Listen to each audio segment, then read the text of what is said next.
गांव की बहू। क्या सावित्री, मैंने सुना है कि मालती की बहू ने अपने सास ससुर को घर से निकाल दिया है। अब क्या कहूँ, आजकल की बहुओं का कोई भरोसा नहीं है, कब क्या कर दें। मालती की बहू को देखकर कौन कह सकता था कि वो ऐसी निकलेगी।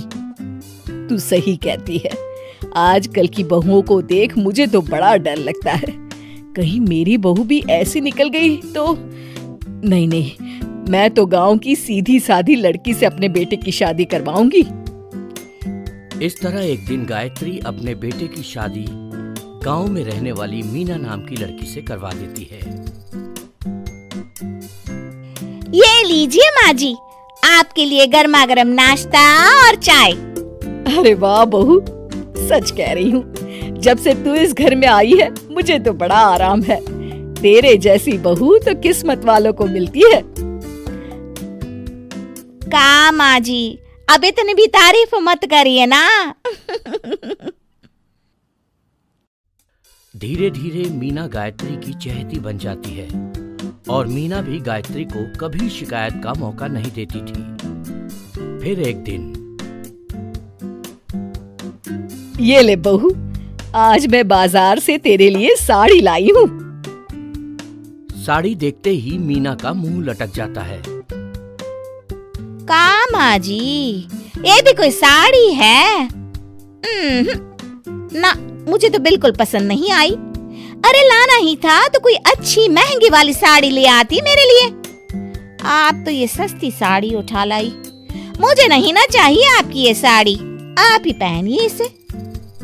अरे ये क्या बहू, तू तो आजकल कुछ ज्यादा ही नखरे दिखा रही है। मैं इतने प्यार से तेरे लिए साड़ी लेकर आई हूँ और तू है कि उल्टा मुझे ही दो बातें सुना रही है।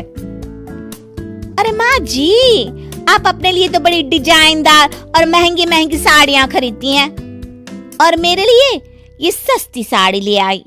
आप समझती हैं कि मैं गांव से आई हूँ इसलिए मुझे कुछ नहीं पता। हाँ, अरे कुछ नहीं, तुझे शहर की हवा लग गई है बहू। इस तरह दोनों सास बहू में रोज किसी न किसी बात पर लड़ाइयां शुरू हो जाती थी। एक दिन गायत्री अपनी कुछ सहेलियों को अपने घर चाय पर बुलाती है। अरे बहू, मेरी सहेलियों के लिए बढ़िया चाय नाश्ता तो बना दे। अरे माँ जी, अभी ना मेरे पास बिल्कुल भी समय नहीं है, मुझे ब्यूटी पार्लर जाना है। चाय नाश्ता आप ही बना लीजिए। हाँ, तू कब से ब्यूटी पार्लर जाने लगी है?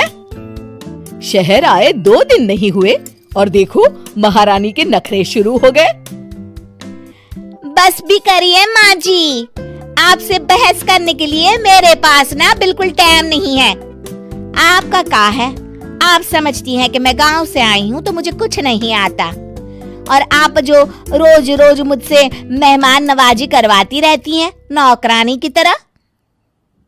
मीना के कमरे में जाते ही, अरे ये क्या गायत्री, तू तो अपनी बहू की बड़ी तारीफ कर रही थी, लेकिन ये तो तुझे कुछ समझती ही नहीं।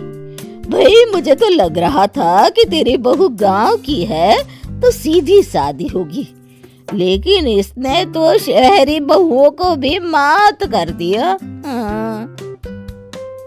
अपनी सहेलियों के सामने अपनी बेइज्जती होते देख गायत्री आग बबूला हो जाती है।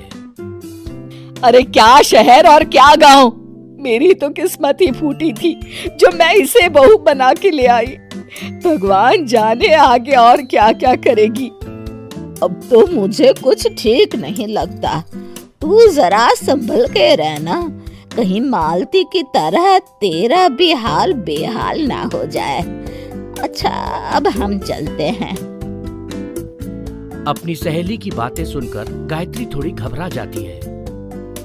अरे ये सुशीला क्या बोलकर चली गई, कहीं इसकी बात सच ना निकल जाए। दूसरी तरफ मीना सारी बातें सुन लेती है। अगले दिन से गायत्री अपनी बहू से कोई काम करवाने से पहले 10 बार सोचती थी। ज्यादातर काम वो खुद ही कर लेती थी। अचानक अपनी सास में आए इस बदलाव को देख मीना, लाइए ना माँ जी, मैं कर देती हूँ ना काम। एक बात पूछूं माँ जी, आजकल ना आप बड़ी चुप चुप सी रहती हैं और अब मुझसे झगड़ना तो दूर, मुझसे खुल के बात तक नहीं करती आप। कुछ नहीं बहू, वैसे ही। मीना अपनी सास की मंशा भांप जाती है और मुस्कुराते हुए कहती है, अरे माँ जी, चिंता मत करिए, मैं आपको घर से नहीं ना निकालने वाली।